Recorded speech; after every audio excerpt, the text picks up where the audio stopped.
This is the final spacing for these trees. These are fully dwarfed trees.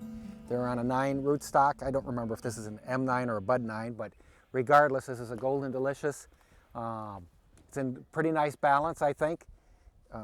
These trees are planted in, let's see, 5 years ago? Yeah. 5 years ago, so they're 5 years old. They've produced a crop for 3 years, and we're not going to move every other tree or anything like that. This is where they'll stay. This is a full orchard. The height that we want is about 9 feet because the row spacing is 10 feet, so that's about 9 feet up there. We've already done a little bit of work on the top, but basically we'll make probably 2 cuts on this tree, maybe 1 big cut here, and that's probably it actually. We'll only make 1 cut there. We'll make 1 cut on here. So again, this is a full-grown dwarf tree. This one is pretty vigorous. One thing I might look at is to be sure that this was planted properly. And if you look at the base of the tree, you can see that when this tree was grafted, this part of the tree is the rootstock, and then it's swollen.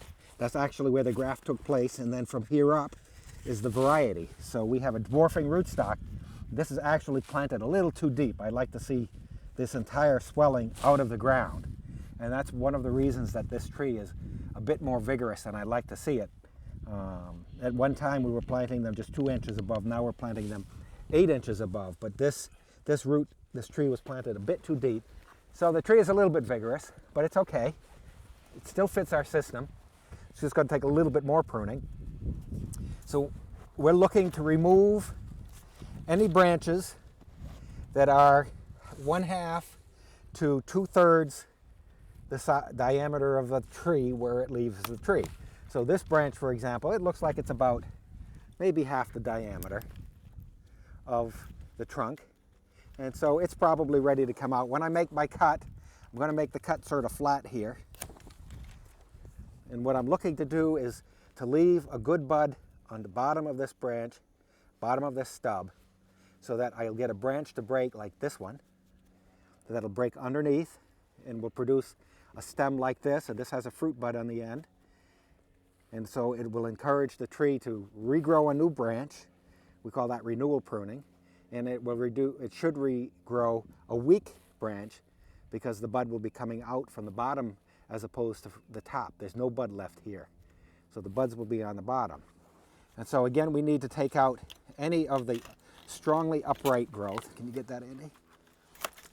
The non-productive growth, again, you can see the clear difference that this is very smooth, no large fruit buds, maybe a couple of little ones in the past, as opposed to this one, which is flat and is very productive.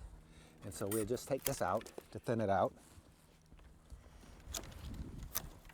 We're going to just thin that so that it's more or less a single limb. These are all fruitful. These are all fruit on the tips of these next year. And then anything that's upright, go ahead, and not fruitful. And we'll even sometimes give it a little bend like that to weaken this branch. You can see I just twisted that. And you can see the damage that I did to this branch here. That damage will now allow this branch to be much more fruitful than it would just by giving a little twist like that. That branch will be fruitful now and be much, much weaker growing branch than it would have been otherwise. And so not only are we doing cutting, but we're trying to do some training of the tree at the same time so that we're not putting all of our fruit on the ground, but rather we're encouraging by these little manipulations of the tree, just manual little manipulations of the tree, you can encourage this tree to be more fruitful than it would have been otherwise.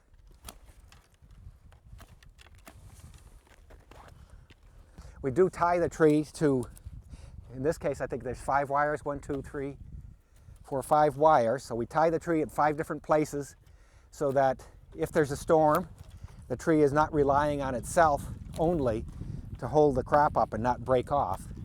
So we have every 10 trees or so, there's another wooden post and the 5 high tensile wires that the trees are tied to.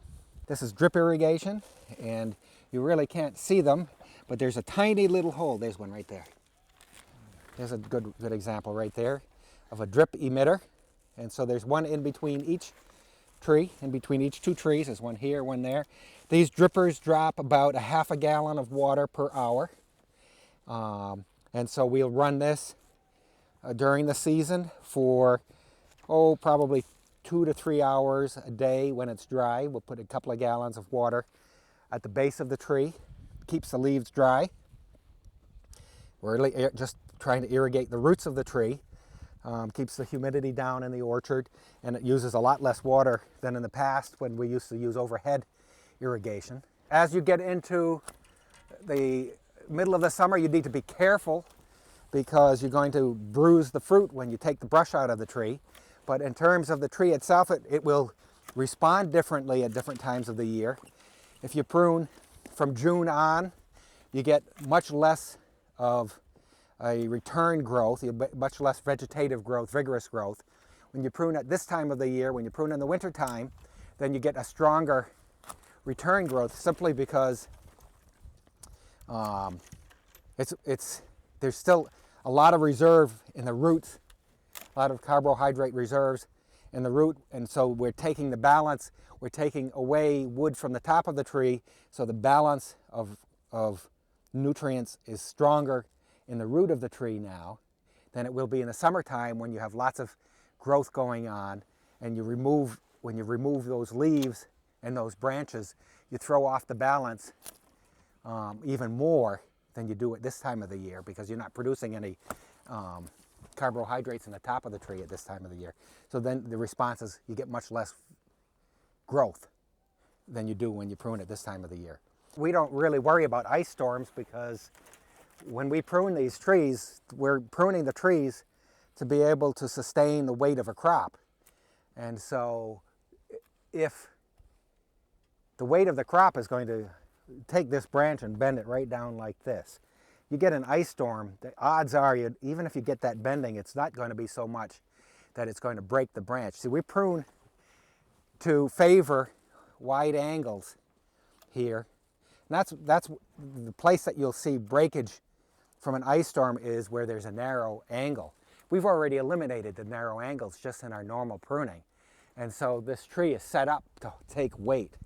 And you virtually see no ice damage in an apple orchard where all the trees on the sides are just broken down tremendously. But in the orchard, you should see virtually no ice damage at all.